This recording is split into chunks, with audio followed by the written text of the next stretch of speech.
ومن أحسن قولا ممن دعا إلى الله وعمل صالحا وقال إنني من المسلمين. আসসালামু আলাইকুম রহমতুল্লাহি ওয়া বারাকাতুহু।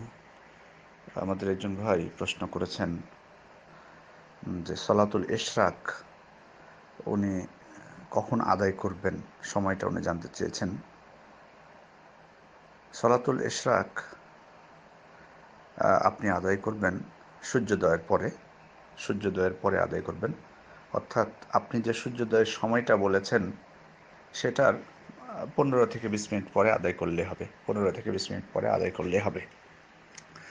মূলত এখানে যেটি হলো রাসূল সাল্লাল্লাহু আলাইহি ওয়াসাল্লামের যেটি নির্দেশ, দেখুন সুনান নাসাইর হাদিস 572 নম্বর হাদিস। রাসূল সাল্লাল্লাহু আলাইহি ওয়াসাল্লাম বলছেন ফাদাঈ সালাতা হাত্তা তারতাফিআ কিদা রুমহিন ওয়া ইয়াযহাবা শুআউহা। অর্থাৎ তুমি সালাত পরিত্যাগ করো যতক্ষণ না এক বল্লম পরিমাণ সূর্য উপরে ওঠে এবং তার উদয়কালীন আলোক রশ্মি দূরভূত হয়। তাহলে এবং এই হাদিসের উপর উলামায়ে ইকরাম এই সময়টা নির্ধারণ করেছেন যে সূর্যোদয়ের যে সময়টা তার থেকে 15 বা 20 মিনিট পরে।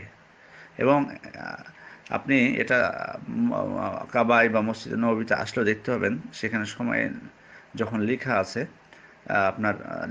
যে সূর্যোদয়ের সময়, তারপরে আবার লেখা আছে যে সূর্যোদয় 15 মিনিট পূর্বে হয়েছে বা এই ধরনের লেখা থাকে, যাতে বুঝতে পারে অনেকেই যে এখন আমি সালাতুল ইশরাক বা সালাতুল দুহা আদায় করতে পারবো।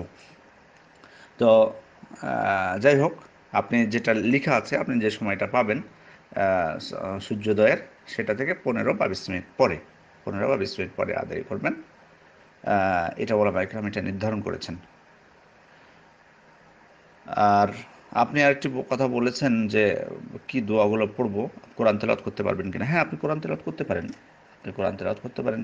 কারণ কোরআন তেলাওয়াত দেখুন উলামায়ে ইকরাম বলছেন, যেমন দেখুন সুফিয়ান আস-সাউরি রাহিমাহুল্লাহ, ইমাম নববী সহ আরও খ্যাতনামা উলামায়ে ইকরাম, তারা বলেছেন যে কোরআন তেলাওয়াতটা হচ্ছে আযমুয যিকির, অর্থাৎ মহা বড় জিকির এবং উত্তম জিকির, আফদলুয যিকির বলা হয়েছে, উত্তম জিকির। সুতরাং কোরআন তেলাওয়াত করতে কোনো বাধা নেই, আপনি কোরআন তেলাওয়াত করবেন, এটাও একটা জিকির। হাদিসের যে জিকিরের কথা বলা হয়েছে যে ফজরের পরে জিকির করার কথা, কোরআন তেলাওয়াত একটি জিকির, সবচেয়ে বড় জিকির, মহান জিকির বলা হয়েছে, তো সর্বোত্তম জিকিরও বলা হয়েছে। সেহেতু আপনি কোরআন তেলাওয়াত করতে পারেন। তবে এখানে একটি কথা না বললেই না, যে কোরআন তেলাওয়াত সর্বোত্তম জিকির কখন? স্বাভাবিক সময়। কিন্তু কিছু কিছু সময় আছে যেখানে নির্দিষ্ট জিকির রয়েছে, যেটা সময়টা পার হয়ে গেলে আর সেটা আপনার করার সময় থাকে না।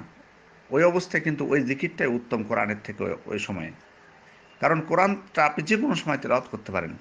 উদাহরণসহ বলি, তাহলে বোঝা যাবে। যেমন ধরুন, আজান দিচ্ছেন মুয়াজ্জিন, আপনি আজানের উত্তর দিবেন, এটাও একটা জিকির। তো আপনি আজান শেষ হয়ে গেলে তো আপনার বা অন্য সব সময় তার আজান হয় না, তো সবসময় কোরআন তেলাওয়াত করতে পারবেন, কিন্তু আজানের উত্তর তো সবসময় আপনার দেওয়ার সুযোগ নেই। সেজন্য আপনি যখন আজান হবে, তখন আজানের উত্তর দেওয়াটাই আপনার জন্য উত্তম জিকির। সালাত যখন শেষ হবে, সালাতের পরের যে জিকিরগুলো রাসূল সাল্লাল্লাহু আলাইহি ওয়াসাল্লাম করতেন, সেই জিকিরগুলো আপনি করবেন, সেটাই উত্তম। কারণ ফরজ সালাত দিনে কতবার? 5 বার। তাহলে ফরজ সালাতের পর এই জিকিরগুলো আপনি আর তো অন্য সময় করার সুযোগ পাচ্ছেন না, বা ওখানকার যে ফজিলত, আপনি জিকির তো সবসময় করতে পারবেন, কিন্তু ওই ফরজ সালাতের পরে রাসূল সাল্লাল্লাহু আলাইহি ওয়াসাল্লাম যে জিকিরগুলো বলেছেন, সেগুলোর ফজিলত তো ফরজ সালাতের পরের সাথে সংশ্লিষ্ট, সেহেতু আপনি আর ওই সুযোগ তো হারাবেন যদি সময় অন্য সময় তো পাবেন না, কিন্তু কোরআন তেলাওয়াত তো সবসময় পাবেন। এইভাবে ওলামায়ে ইকরাম বলছেন যে জিকিরটা নির্দিষ্ট সময়ের সাথে সংশ্লিষ্ট, সেটা করা ওই সময়ে উত্তম। আর এমনি সাধারণ সময়ে কোরআন তেলাওয়াতটা সর্বোত্তম জিকির। আশা করি আপনার এটি বুঝে এসেছে। সুতরাং আপনি ফজরের পরে আপনি সালাতের যে জিকিরগুলো আছে সেগুলো করবেন।